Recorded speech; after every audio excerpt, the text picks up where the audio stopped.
ang political dynasty na gipit sa red tagging kumakapit.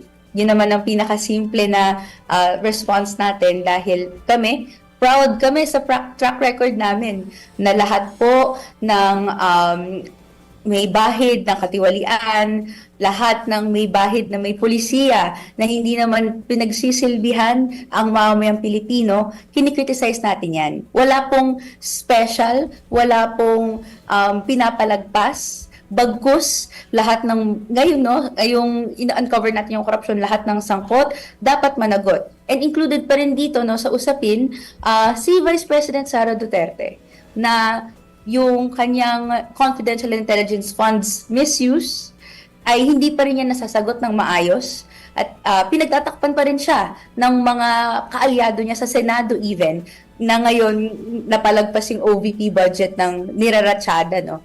So wala po sa hulog ang sinabi ni ni legislator na Pulong Duterte na tignan po na natin kung ano po yung mga nangyayari sa ating backyard bago ganong sabi. Curious lang ako, Kong, ha? Nakakasalubong nyo ba itong si Congressman Pulong dyan sa Kamara? Unfortunately, hindi po.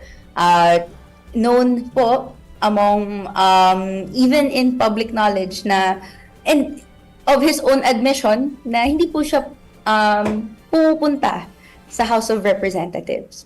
Hindi po kami nagkaroon opportunity na magkausap.